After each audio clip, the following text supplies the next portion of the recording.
Hello बच्चों, स्वागत है आपका हमारे इस YouTube चैनल पे जिसका नाम है BHEP क्लासेस। और आज हम आपके बीच लेकर के आए हैं साइंस का चैप्टर 2 जो कि है अम्ल, क्षार और लवण। इसका पूर्ण रिवीजन आज हम करने वाले हैं। ये क्लास आपके 2025 में होने वाले मैट्रिक परीक्षा के एग्जाम के दृष्टिकोण से बहुत ही महत्वपूर्ण है, क्योंकि इसमें आपका 13 मार्क्स कवर होने वाला है। तो आइए अपनी क्लास को शुरू करते हैं। उससे पहले मैं आपसे चंद लाइनें कहना चाहता हूँ। रख हौसला वो मंजर भी आएगा, रख हौसला वो मंजर भी आएगा, प्यासे के पास चलकर समंदर भी आएगा। थककर मत बैठ ऐ मंजिल के मुसाफिर, मंजिल भी मिलेगी और मिलने का मजा भी आएगा।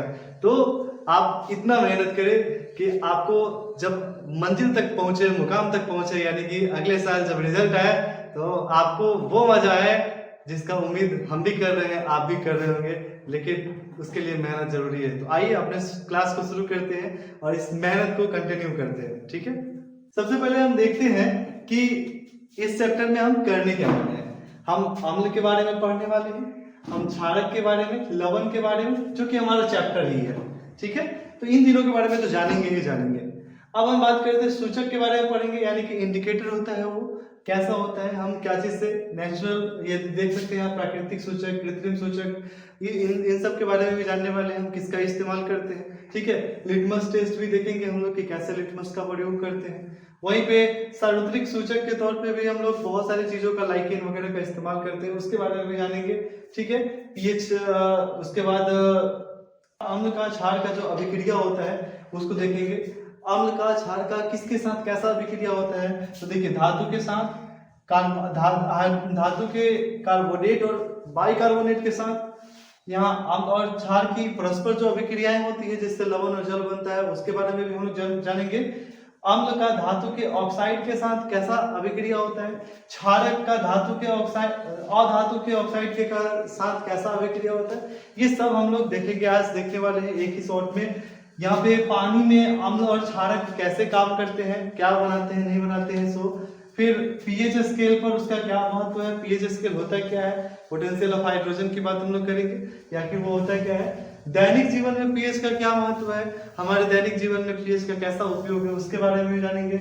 लवण का उपयोग और उनका गुण जानेंगे। लवण, बहुत सारे लवण है जिसका उपयोग हम आए दिन करते रहते हैं, तो उसके बारे में भी हम लोग आज सीखने वाले हैं, जिसके अंतर्गत साधारण नमक, ब्लीचिंग पाउडर जिसको हम लोग कैल्शियम हाइपोक्लोराइड भी कहते हैं, बेकिंग सोडा, वॉशिंग सोडा और प्लास्टर ऑफ पेरिस, जो आपके पूरे के पूरे इस चैप्टर में दिए हुए टॉपिक से, इन सब पर हम लोग चर्चा करने वाले हैं। तो आइए बिना देरी किए पहला टॉपिक उठाते हैं। ठीक है, तो हमारा पहला टॉपिक है अम्ल।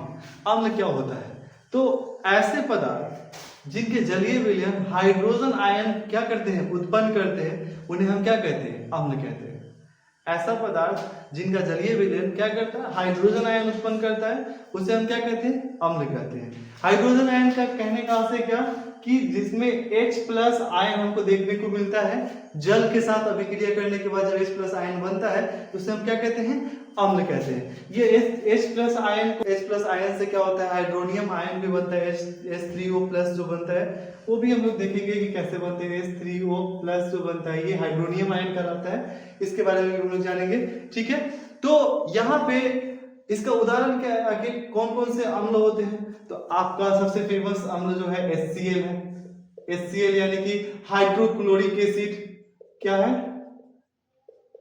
हाइड्रोक्लोरिक एसिड, ये HCl है।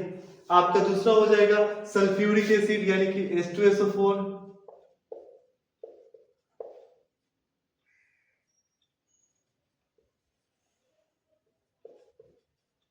सल्फ्यूरिक एसिड H2SO4 हो जाएगा दूसरा हमारा। तीसरा हो जाएगा हमारा नाइट्रिक एसिड HNO3।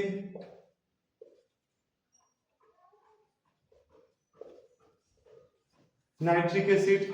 चौथा हमारा जो हो जाएगा वो हो जाएगा एसिटिक एसिड। एसिटिक एसिड को हम लोग CH3COOH कहते हैं, एसिटिक एसिड, है ना। तो इस तरीके से आपसे इससे सिंपल सा दो, इस चैप्टर से जनरली 2 ही नंबर के प्रश्न पूछे जाते हैं, ज्यादा 5 नंबर के प्रश्न आते नहीं, यानी कि छोटे छोटे प्रश्न आएंगे, आप आसानी से इसको क्या कर पाएंगे, हल कर पाएंगे। और फिर ऑब्जेक्टिव क्वेश्चन इसमें से अच्छे खासे नंबर के आते हैं, तो आपके लिए ये समझना बहुत आसान होगा और इससे नंबर गेन करना बहुत ही आसान होगा। आप क्या है, अम्ल क्या है, तो वैसा पदार्थ जो जल के साथ अभिक्रिया करके क्या बनाता है, H+ आयन बनाता है, या फिर हम कह सकते हैं उसको कि हाइड्रोनियम आयन बनाता है, उसी को हम लोग क्या कहते हैं, अम्ल कहते हैं। ठीक है, यहाँ पे इसके अम्ल के उदाहरण क्या क्या है, तो HCl जो कि हाइड्रोक्लोरिक एसिड कहलाता है, ये अम्ल के उदाहरण है। H2SO4 जो कि सल्फ्यूरिक एसिड है, ये अम्ल के उदाहरण है।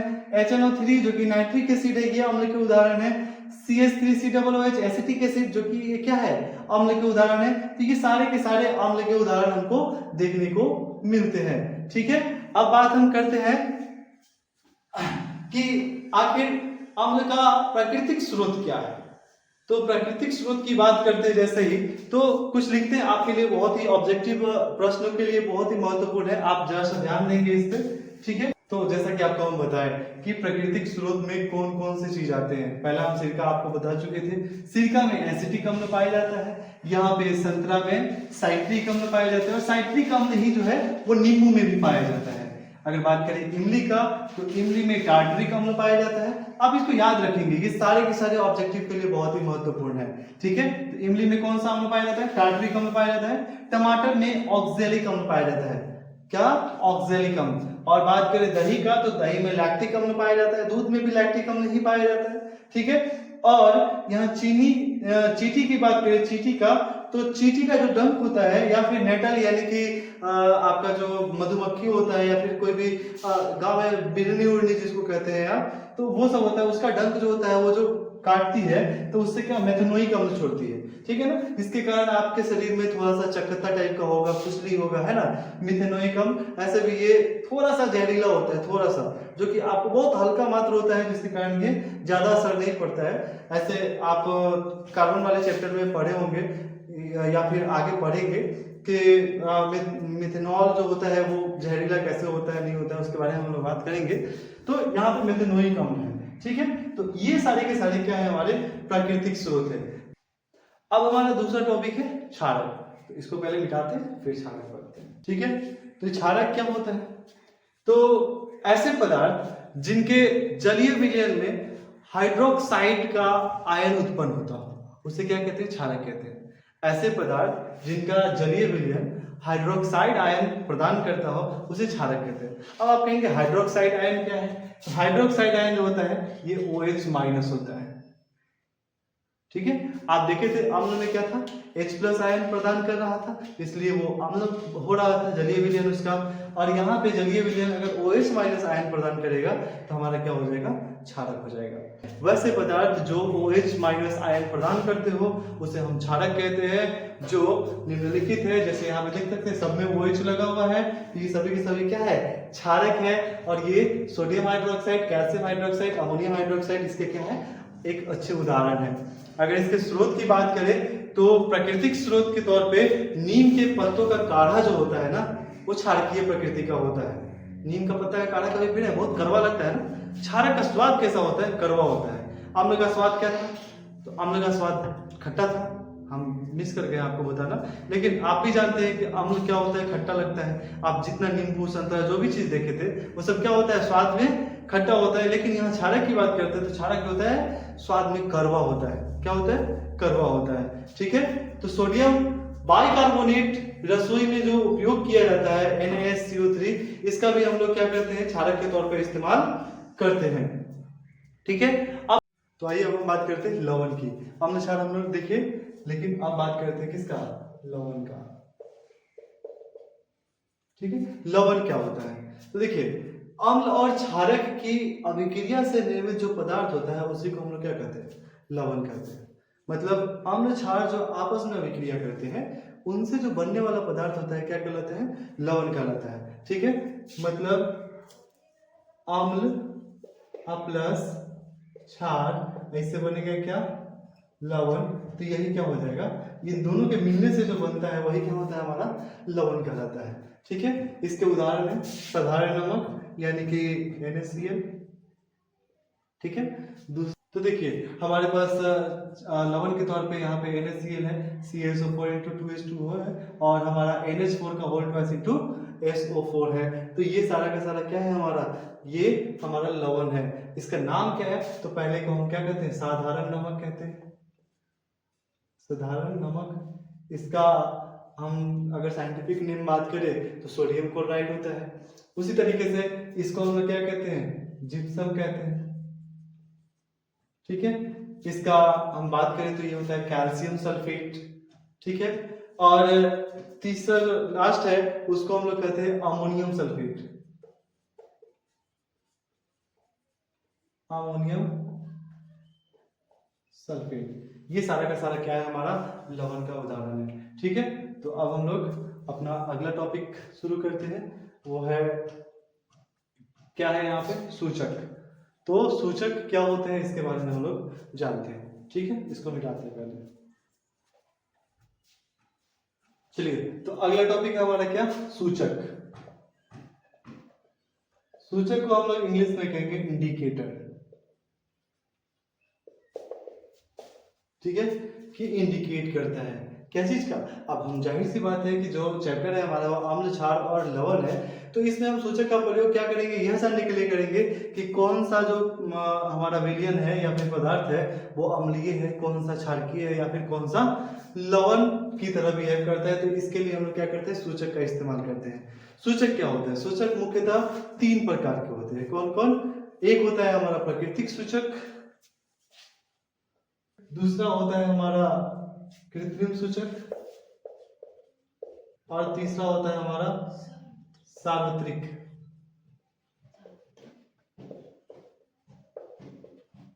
ये 3 तरह के सूचक हमको देखने को मिलते हैं। तो अब इसमें बात करते हैं प्राकृतिक सूचक क्या होता है। प्राकृतिक स्रोतों से प्राप्त सूचक को हम लोग प्राकृतिक सूचक कहते हैं, जो कि अम्ल और क्षार को पहचानने में क्या करता है, हमारी मदद करता है। मुख्य रूप से हम इसको जो जानते हैं वो है, सबसे पहला है प्राकृतिक सूचक के तौर पे जो हम लोग इस्तेमाल करते हैं वो है लिटमस, ठीक है, लिटमस। अब हम बात करेंगे कि लिटमस क्या करता है, लिटमस से हम कैसे अम्ल क्षार का पता लगा सकते हैं। तो देखिए लिटमस एक प्रकार का क्या है, पेपर है जो लाइकेन के पौधों से बनता है, ठीक है। तो उसका हम लोग इस्तेमाल करते हैं, जैसे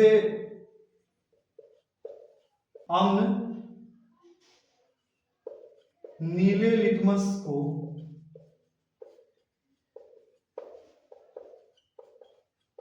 लाल कर देता है, मतलब इसका रंग बदल देता है, ठीक है। अम्ल क्या करता है, नीले लिटमस पत्र को लाल कर देता है, जिसको हम लोग शॉर्टकट में याद रखने का तरीका क्या है, अनीला। मतलब अम्ल करता है नीले लिटमस को लाल, ठीक है, अनीला। और बात करें क्षार का, तो क्षार जो है लाल लिटमस को क्या करता है, नीला कर देता है, नीला कर देता है। इसीलिए हम इसको क्या कहते हैं, छालानी, मतलब छालानी, यानी कि छालानी। ये क्या करता है हमारा, कि क्षार जो है लाल लिटमस पत्र को हमारा क्या कर देता है, नीला कर देता है। तो इस तरीके से हम लोग लिटमस का उपयोग करके क्या करते हैं, हम जान सकते हैं कि कौन सा विलयन अम्लीय है और कौन सा विलयन क्षारकीय है, ठीक है। अब बात करते हैं हल्दी का। लिटमस तो आपने देखा, अब बात करते हैं किसका, हल्दी का। ये हल्दी क्या करता है, हल्दी भी एक तरह का प्राकृतिक सूचक है, जिसका इस्तेमाल हम लोग क्या करते हैं, अम्ल और क्षार की पहचान करने के लिए करते हैं, ठीक है। क्षारक में हल्दी का पीला रंग जो होता है ना, लाल हो जाता है। मतलब जैसे अम्ल, यहाँ पे जो क्षार था वो लाल को नीला कर दे रहा था, वैसा ही यहाँ पे जो क्षार होगा वो क्या करेगा, वो उसको क्षार जो है हल्दी का जो पीला रंग होता है उसको किस रंग में बदल देता है, तो यहाँ पे लाल रंग में बदल देता है, लाल रंग का हो जाता है ना। आप देखते होंगे जब आप खाना खाते हैं, भोजन करते हैं, तो सब्जी कभी कभी आपके पैंट पे, शरीर पे, कहीं भी कपड़े पे गिर जाता है, उसको ले जा करके आप क्या करते हैं, धोते हैं। तो आप जिस डिटर्जेंट से धोते हैं वो डिटर्जेंट क्या है, एक प्रकार का क्षारक है। और उसके साथ अभिक्रिया करके उस रंग को, उस पीले रंग को क्या हो जाता है, लाल हो जाता है। जब वो सूखता है तो फिर कम होता है रंग, लेकिन जिस समय आप धोते हैं उस समय क्या हो जाता है, वो रंग लाल हो जाता है। तो वही आप ध्यान दीजिएगा, नहीं होगा तो करके देखिएगा आप। इसका मतलब है नया कपड़ा खराब नहीं करेंगे, कब कोई पुराना कपड़ा होगा उसमें लगा करके देख सकते हैं आप। जो है देखिए यहाँ क्षारक तो पीला को लाल बदल दे रहा है, लेकिन अम्ल जो है कोई रंग परिवर्तन नहीं करेगा, कोई रंग परिवर्तित नहीं करता है। ठीक है, तो इस तरीके से हम लोग अपना दूसरा सूचक हल्दी को जान गए। अब हम लोग बात करेंगे पत्ता गोभी का रस। पत्ता गोभी जानते हैं, गोभी कई प्रकार के होते हैं, फूल गोभी होता है, पत्ता गोभी होता है ना। तो हम लोग पत्ता गोभी के रस के बारे में बात करेंगे कि पत्ता गोभी का रस क्या करता है। इसको मिटाते हैं पहले। पत्ता गोभी, तो यह सूचक अम्लीय और क्षारीय विलयनों में अलग अलग रंग प्रदर्शित करते हैं। ये जो सूचक है हमारा पत्ता गोभी का रस जो होता है, इसका हम इस्तेमाल जो करते हैं वो अम्ल और क्षार में दोनों में अलग अलग तरह का होता है। जैसे अम्लीय विलयन में इसका रंग क्या होता है, लाल हो जाता है। अम्ल के साथ इसका रंग क्या हो जाएगा, अम्ल के साथ इसका रंग जो होगा वो क्या हो जाएगा, लाल हो जाएगा। पत्ता गोभी का, पत्ता गोभी के रस का अम्ल के साथ जो है रंग वो क्या हो जाएगा, लाल हो जाएगा। ठीक है, वही क्षार के विलयन के साथ इसका रंग हरा या पीला हो जाता है। क्षार के साथ अगर बात करें इसका रंग क्या होता है, रंग जो होता है वो हरा या पीला हो जाता है। तो ये हमारा क्या होता है, पत्ता गोभी होता है। पत्ता गोभी भी नेचुरल इंडिकेटर के तौर पे हम लोग इस्तेमाल करते हैं, जहाँ पे उस अम्ल जो है उसके रंग को क्या करता है, लाल कर देता है, और क्षार जो है उसके रंग को क्या कर देता है, हरा या पीला रंग में परिवर्तित कर देता है। अब बात करते हैं हम लोग कृत्रिम सूचक की। अब देखिए, तो हम लोगों ने बहुत सारे प्राकृतिक सूचक के बारे में बात किया। हम लोग लिटमस का बात किए, हम लोग हल्दी का बात किए, हम लोग किस चीज का, यहाँ पे पत्ता गोभी के रस का बात किए। अब हम लोग कृत्रिम सूचक के बारे में आगे बढ़ते हैं। तो कृत्रिम सूचक में क्या होता है, इसको देखते हैं। तो ये सूचक कृत्रिम रूप से निर्मित होते हैं और अम्ल क्षार की पहचान में उपयोग किए जाते हैं। तो देखिए यहाँ पे हम लोग बात कर रहे हैं कृत्रिम सूचक का। तो कृत्रिम सूचक भी वही काम करेगा जो कि हमारा पहले का सूचक किया है, मतलब वो भी अम्ल और क्षार के बीच के अंतर को बताने का काम करेगा, उसकी पहचान को हमको दिलाएगा। इसमें हम लोग सबसे पहले इस्तेमाल करते हैं फिनोप्थलीन का, फिर मिथाइल ऑरेंज का, फिर ब्रोमोथिमॉल ब्लू का इस्तेमाल करते हैं। ये सारे के सारे कृत्रिम सूचक है। कृत्रिम सूचक का मतलब यह है कि ये आर्टिफिशियल इंडिकेटर है, यानी कि ये मानव द्वारा बनाया गया है। ठीक है, खुद से क्रिएट किया गया है इंडिकेटर के लिए। ठीक है, तो यहाँ पे फिनोप्थलीन क्या करता है, तो यह एक आम कृत्रिम सूचक है जो कि अम्लीय विलयन को रंगहीन रखता है। क्या करता है, अम्लीय विलयन को रंगहीन रखता है। फिनोप्थलीन अम्लीय विलयन को रंगहीन रखता है, यानी कि ये अम्ल को क्या करता है, रंगहीन बना करके रखता है। ठीक है, और अगर बात करें क्षारकीय विलयन में, तो यह गुलाबी या लाल रंग में परिवर्तित हो जाता है। क्षार में क्या हो जाता है, क्षार में गुलाबी या लाल रंग में परिवर्तित हो जाता है। कौन, फिनोप्थलीन। ठीक है, बात करें मिथाइल ऑरेंज का, तो यह अम्ल और क्षार के साथ विभिन्न रंग प्रदर्शित करता है। जैसे कि अम्लीय विलयन में मिथाइल ऑरेंज का रंग क्या हो जाता है, लाल हो जाता है। ये अम्ल में लाल रंग का हो जाता है। वहीं पे अगर बात करें क्षार के साथ, तो मिथाइल ऑरेंज जो है क्षारकीय विलयन, इसका रंग क्या हो जाता है, पीला हो जाता है। यानी कि क्षार के साथ इसका रंग क्या हो जाता है, पीला हो जाता है। और बात करते हैं ब्रोमीथिमॉल ब्लू का, तो ब्रोमीथिमॉल ब्लू जो है ये अम्ल और क्षार में ये भी रंग परिवर्तित करता है। तो अम्ल में इसका रंग क्या हो जाता है, पीला हो जाता है।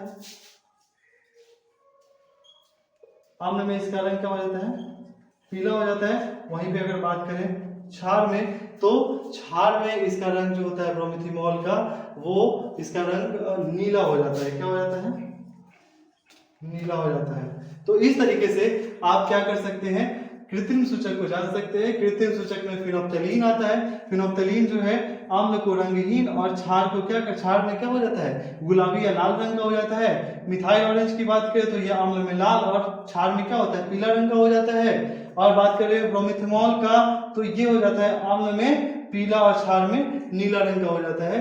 जनरली आपको मिथाइल ऑरेंज और फिनोल्फथालीन में ही पूछेगा, ये उतना इंपॉर्टेंट नहीं है, लेकिन आपको जानने के लिए हम बता दिए हैं कि आप ये जान ले। इसका आप ख्याल रखें कि अम्ल में ये रंगहीन हो जाता है, ठीक है। तो अब आगे बढ़ते हैं, हम लोग किसका बात करते हैं, सार्वत्रिक सूचक का बात करते हैं, ठीक है। इसको मिटाते हैं पहले। तो अब हमारा है तीसरा टॉपिक, वो है सार्वत्रिक सूचक का, यूनिवर्सल इंडिकेटर, ठीक है। तो सार्वत्रिक का क्या होता है, तो सार्वत्रिक सूचक क्या है, एक मिश्रित सूचक है जो कि विभिन्न पीएच मानों के लिए अलग अलग रंग प्रदर्शित करता है। मतलब हमारा किस विलयन का पीएच मान कितना है, कितना अधिक है या कितना कम है, उसके अनुसार ये क्या करता है, उसके रंग को बताता है। ये हमारे पीएच के मानों पर डिपेंड करता है कि इसका रंग कैसा होगा। अलग अलग मानों पे, अलग अलग पीएच का मानों पे अलग अलग रंग ये प्रदर्शित करता है। जैसे पीएच का स्केल कितना होता है, हम बात करते हैं, इसी में पीएच टॉपिक को भी हम डील करेंगे। पीएच, पीएच का मतलब क्या होता है, पोटेंशियल ऑफ हाइड्रोजन। मतलब हाइड्रोजन किसी कंपाउंड में कितना मजबूत है, कितना पावरफुल है, ये भी बताता है कि वो अम्लीय है कि क्षारकीय है। आपको हम पहले ही बता चुके हैं कि अम्ल जो है H+ आयन देता है और क्षार जो है OH- आयन देता है। तो अगर H+ आयन ज्यादा होगा तो क्या होगा, पीएच कम होगा, और OH- आयन ज्यादा होगा तो क्या होगा, पीएच ज्यादा होगा। जैसे हम सबसे पहले आपको पीएच के बारे में कुछ बेसिक चीज बता देते हैं। जैसे स्केल जो होता है पीएच का, वो 0 से 14 तक होता है। मतलब पीएच का जो वैल्यू लाई करता है वो 0 से 14 तक करता है। पीएच स्केल में वैल्यू जो होता है 0 से 14 तक होता है। अगर पीएच अगर किसी का 7 है तो इसका मतलब क्या है कि वो तटस्थ है, यानी कि उदासीन है। वो ना तो अम्लीय है और ना ही क्षारकीय है। जैसे कि आपका पानी जो आप पीते हैं, पानी क्या होता है, ना तो अम्लीय होता है ना ही क्षारकीय होता है। उसका पीएच मान कितना होता है, क्या होता है, 7 होता है, ठीक है। यहाँ पे पीएच अगर 7 से कम होगा तो वो जो हमारा पदार्थ होगा वो क्या हो जाएगा, अम्लीय हो जाएगा, ठीक है। और अगर पीएच मान हमारा 7 से अधिक होगा तो वो पदार्थ क्या कहलाएगा, क्षारकीय कहलाएगा, ठीक है। तो अब हम बात करते हैं कि इसमें रंग का परिवर्तन कैसे होता है, तो इसके लिए भी देखते हैं। जैसे यहाँ पे पीएच मान अगर 0 से 3 होगा, 0 से 3 होगा, आप क्या बताएं, 7 से कम तो अम्लीय होगा, लेकिन इसमें भी 0 से 3 अगर होगा तो अत्यधिक अम्लीय होगा, है ना। 0 से 3 में क्या होगा, अत्यधिक अम्लीय होगा। 4 से 6 में क्या होगा, अम्लीय होगा। 4 से 6 में अम्लीय पाया जाएगा, ठीक है। तो 0 से 3 में अत्यधिक अम्लीय, जिसमें इसका रंग निश्चित तौर पे क्या होगा, लाल होगा 0 से 3 में। वहीं पे बात करें 4 से 6 में तो इसका जो रंग होगा वो नारंगी होगा या फिर पीला होगा। ये हमको देखने को मिलता है 4 से 6 में जब होता है तब, ठीक है। अब बात करते हैं कि जब तटस्थ रहेगा, यानी कि न तो अम्लीय रहेगा ना क्षारकीय रहेगा, यानी कि पीएच 7 रहेगा, तो इसका जो रंग होता है वो क्या होता है, इसका रंग हो जाता है हरा। क्या रंग का हो जाता है, हरा हो जाता है। वही पीएच मान अगर अधिक क्या होगा, क्षारकीय होगा, तो यहाँ पे आप देख सकते हैं कि अगर ये 8 से लेकर के अगर हमारा 10 तक पाया जाता है तो ये क्षारकीय होगा, लेकिन क्षारक होगा, लेकिन ये नीला कलर का होगा। और अगर 11 से लेकर के 14 के बीच में होगा तो ये अत्यधिक क्या हो जाएगा, अत्यधिक क्षारक होगा, और ये क्या हो जाएगा, इसका रंग जो है हो जाएगा हमारा बैगनी या जामुनी, बैगनी या जामुनी। तो इस तरीके से हमारा सारा का सारा जो है पीएच कंप्लीट होता है। यहीं पे हम लोग पीएच टॉपिक को, जो कि इधर आपको लिखा हुआ है, पीएच स्केल के बारे में पढ़ लिए, लेकिन उसका महत्व जो है इसके बारे में हम लोग जानेंगे थोड़ा सा आगे बढ़ेंगे तो। लेकिन देखते हैं, इसी में हम लोग पीएच के महत्व को भी कंप्लीट कर लेते हैं। ये टॉपिक हमारा खत्म हो जाएगा। सार्वत्रिक सूचक यहाँ तक हो गया है। ये सारा टॉपिक हमने अभी क्लियर कर लिया है। ठीक है, अब बात करते हैं कि आखिर इसका महत्व क्या है। ठीक है,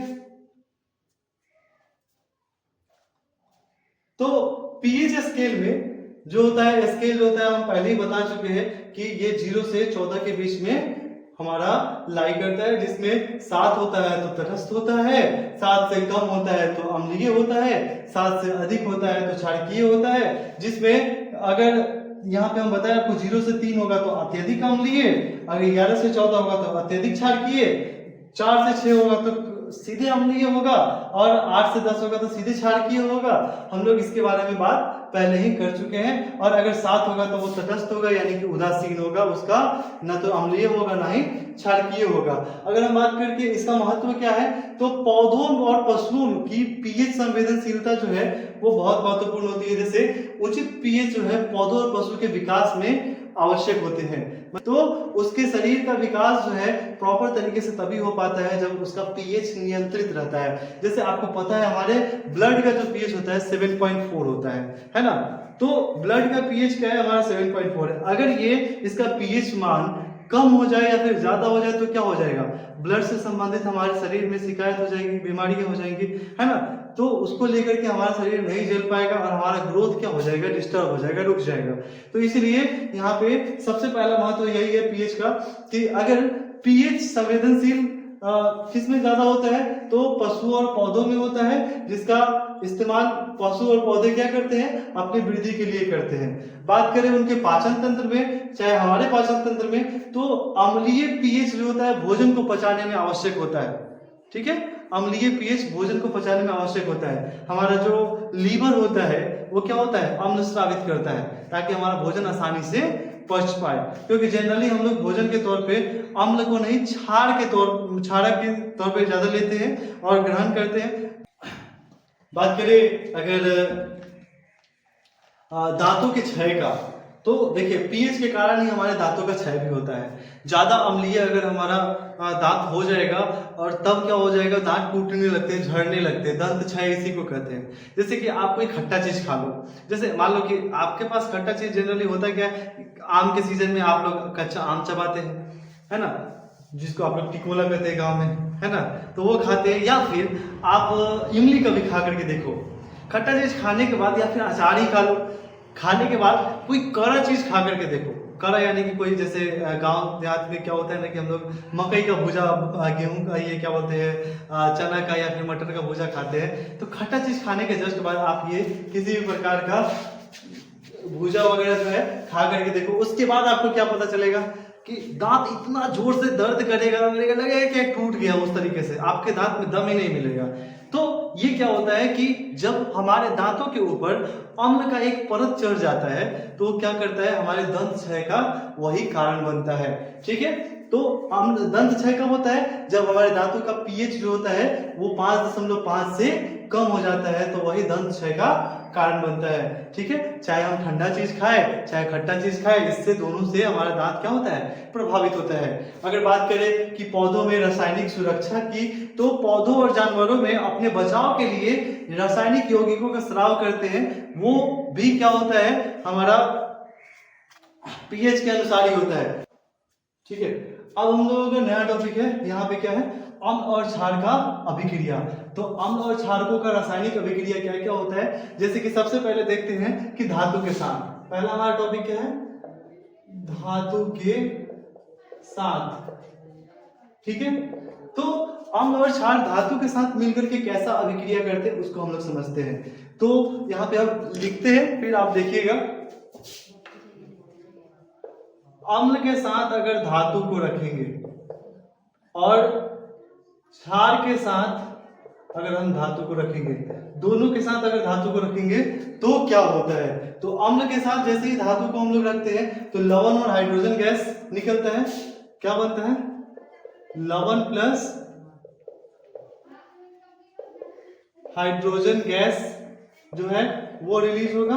अगर बात करें क्षारक का, तो क्षारक के साथ अगर रखेंगे धातु को तो क्या हो जाएगा, हमारा लवण और हाइड्रोजन गैस। कभी कभी यहां पर भी ये लवण और हाइड्रोजन गैस, लेकिन ये कभी कभी निकलता है। ठीक है, कभी कभी निकलता है।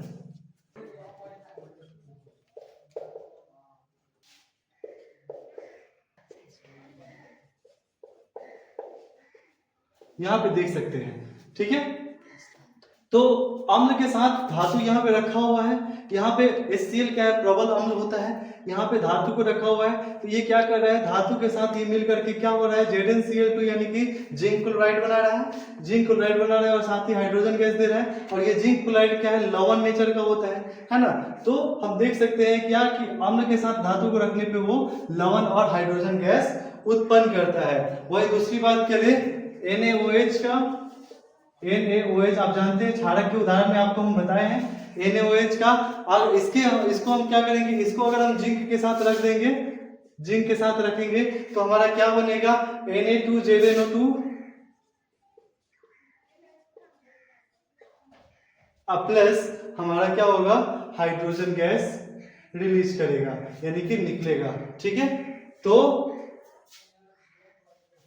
यहाँ पे इसको संतुलित करने के लिए हमको क्या करना पड़ेगा, यहाँ पे 2 लगाना पड़ेगा, तभी ये जाकर के संतुलित हो पाएगा। तो अब हम इसको क्या करेंगे, देखिए यहाँ पे ये हमारा क्या है, क्षारक है, और यहाँ पे क्या है, धातु है, और धातु और क्षारक का जब विक्रिया होगा तो क्या बनेगा, ये हमारा लवण बनेगा, ये एक प्रकार का लवण है और हाइड्रोजन गैस निकलेगा। तो इस तरीके से आप देख सकते हैं कि अम्ल और क्षारक के साथ धातु का विक्रिया होता है तो क्या होता है, ठीक है। अगला टॉपिक है हमारा इसी में कि अम्ल और क्षारक जो है धातु के कार्बोनेट और हाइड्रोजन कार्बोनेट के, बाइकार्बोनेट के साथ अगर मिलता है, मतलब हाइड्रोजन कार्बोनेट भी उसी को कहते हैं, है ना, बाइकार्बोनेट को ही हाइड्रोजन कार्बोनेट कहते हैं। तो अम्ल और क्षारक जो है धातु के कार्बोनेट या फिर बाइकार्बोनेट के साथ जब मिलता है, देखिए जब अम्ल और क्षारक जो है धातु के कार्बोनेट और बाइकार्बोनेट के साथ अभिक्रिया करता है तो क्या होता है, तो यहाँ पे आप देख सकते हैं कि धातु के कार्बोनेट या फिर बाइकार्बोनेट जो भी हो उसके साथ मिल करके अम्ल जो है धातु के कार्बोनेट के साथ मिल करके क्या बनाता है, लवण बनाता है प्लस जल बनाता है और वहीं कार्बन डाइऑक्साइड भी रिलीज करता है। यहाँ पे हम लोग बात की है कि धातु का कार्बोनेट और बाइकार्बोनेट जो है अम्ल के साथ अभिक्रिया करता है तो क्या करता है, तो धातु का कार्बोनेट हो या फिर बाइकार्बोनेट हो, दोनों का दोनों मिलेगा तो क्या बनेगा, लवण प्लस जल प्लस कार्बन डाइऑक्साइड हमको देखने को मिलेगा। वहीं पे इसका एक उदाहरण है कि 2HCl यानी कि अम्ल है, ये जैसे धातु के कार्बोनेट यानी कि Na2CO3 के साथ, देखिए कार्बोनेट जो भी कंपाउंड होगा उसमें CO2CO3 लगा हुआ रहेगा, तो धातु के कार्बोनेट के साथ या फिर NaHCO3 हो सकता है ना, तो NaHCO3 हो या फिर Na2CO3 हो, ये एक कार्बोनेट होता है, एक हाइड्रोजन कार्बोनेट होता है, दोनों के साथ मिलेगा तो क्या बनाएगा, NaCl यानी कि नमक बनाएगा जो कि एक लवण प्रकृति का होता है और वही जल और कार्बन डाइऑक्साइड रिलीज करेगा। तो इस तरीके से अम्ल का धातु के कार्बोनेट और हाइड्रोजन कार्बोनेट के साथ रिएक्शन होता है, ठीक है। अब बात करते हैं अम्ल क्षार का परस्पर अभिक्रिया होता है तो क्या होता है, उससे पहले इसको मिटाते हैं। अम्ल और क्षार का परस्पर अभिक्रिया होगा तो क्या होगा, ठीक है, ये क्या होगा, तो देखिए अम्ल और क्षार, यहाँ पे अम्ल के साथ मिलेगा हमारा क्षार, तो इससे क्या बनेगा, यहाँ पे बनेगा लवण प्लस जल। यहाँ पे अम्ल और क्षार दो तरह का हो सकता है, यहाँ पे लवण प्लस जल बन रहा है, आप यहाँ पे देख सकते हैं, जैसे कि यहाँ पे अम्ल क्या है HCl, अब प्लस क्षार क्या है NaOH, तो यहाँ से क्या बनेगा NaCl अब प्लस H2O।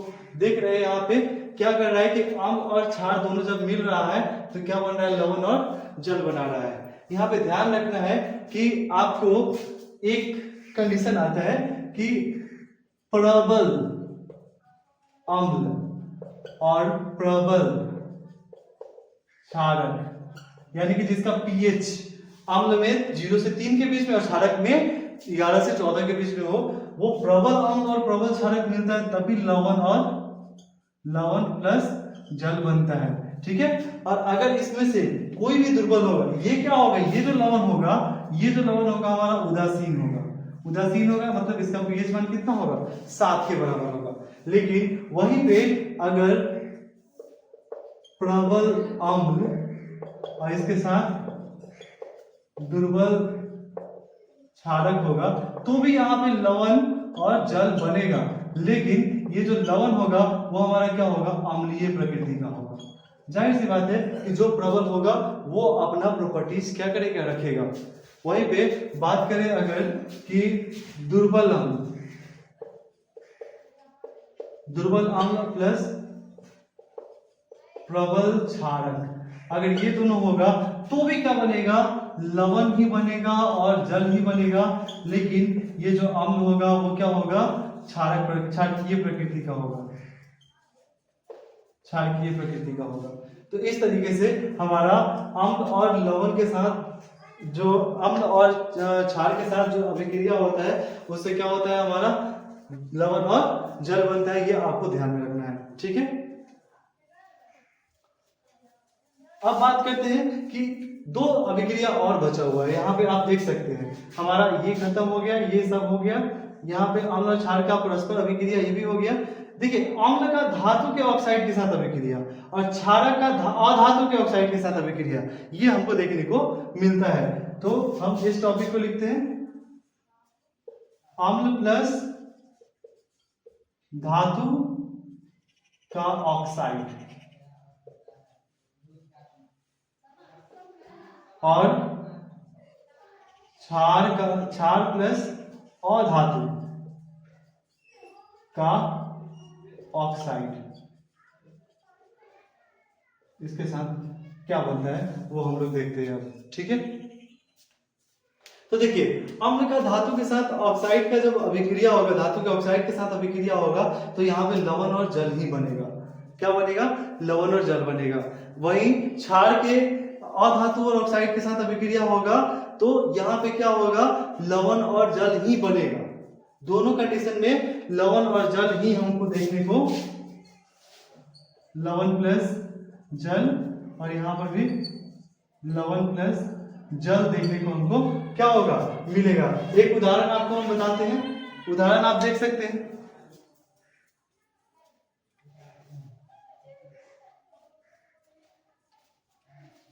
उदाहरण के तौर पे आपको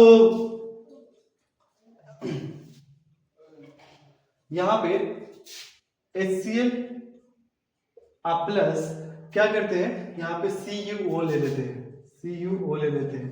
तो यहां से क्या बनाएगा कि CuCl2 प्लस H2O, ये बनेगा। ये असंतुलित अभिक्रिया है, आप इसको संतुलित कर सकते हैं।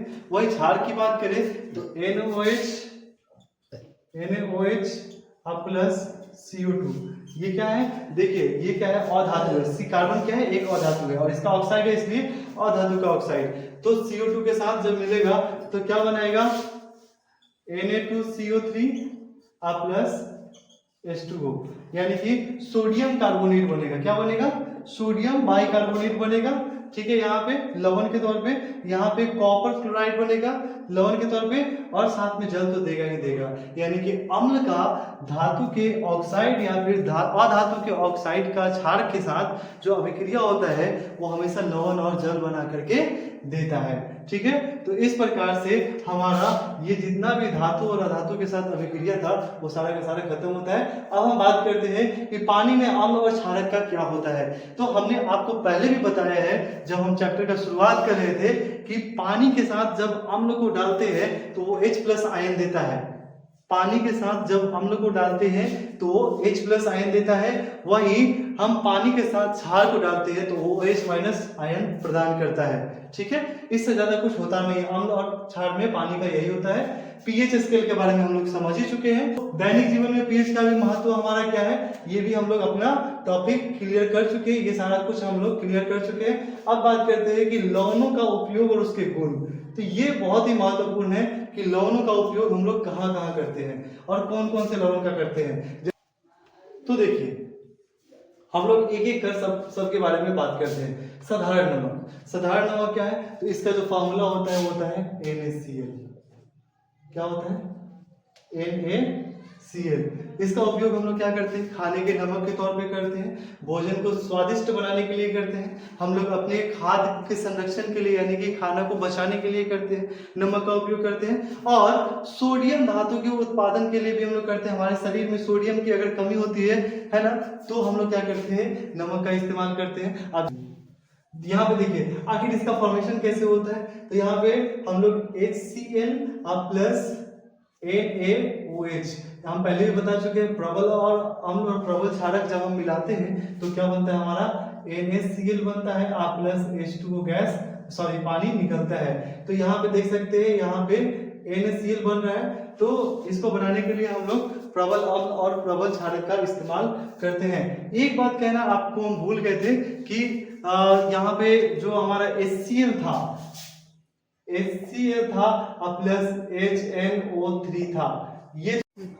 तो अब हम बात करते हैं लवणों का उपयोग और उसका गुण। तो इसमें साधारण नमक के बारे में हम लोग जानते हैं कि साधारण नमक का फॉर्मूला क्या होता है NaCl यानी कि सोडियम क्लोराइड। सोडियम क्लोराइड का इस्तेमाल हम लोग अपने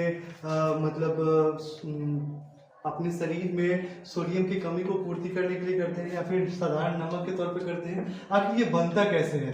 तो यहाँ पे जब HCl यानी कि हाइड्रोक्लोरिक एसिड को जब हम NaOH के साथ अभिक्रिया कराते हैं तो NaCl बनता है और प्लस हमको H2O यानी कि पानी मिलता है। तो इस तरीके से हम क्या करते हैं NaCl को फॉर्मेशन करते हैं। हम HCl की बात किए तो यह याद आया कि HCl और HNO3 को जब हम मिला करके क्या करते हैं एक्वारेजिया का निर्माण करते हैं। इसमें HCl और इसका जो HNO3 का जो अनुपात होता है वो 3:1 होता है। जहां पे HCl 3 अनुपात में होता है वहीं पे HNO3 1 अनुपात में होता है। देखिए ये जनरली सोने को गलाने के लिए इस्तेमाल किया जाता है और आभूषण बनाने के लिए इसका इस्तेमाल किया जाता है। अगर हम इसमें से किसी एक का इस्तेमाल करेंगे तो सोना हम नहीं गला सकते, लेकिन इसको दोनों को अगर इस रेशियो में मिला करके इस्तेमाल करते हैं तो सोने को हम क्या कर सकते हैं गला सकते हैं। यानी कि आपके लिए ये बहुत ही इंपॉर्टेंट है एक्वारेजिया। HCl यानी कि हाइड्रोक्लोरिक एसिड प्लस HNO3 यानी कि नाइट्रिक एसिड, इन दोनों का इस्तेमाल करके हम लोग एक्वारेजिया बनाते हैं। अब बात करते हैं दूसरा हमारा टॉपिक है ब्लीचिंग पाउडर। क्या है ब्लीचिंग पाउडर।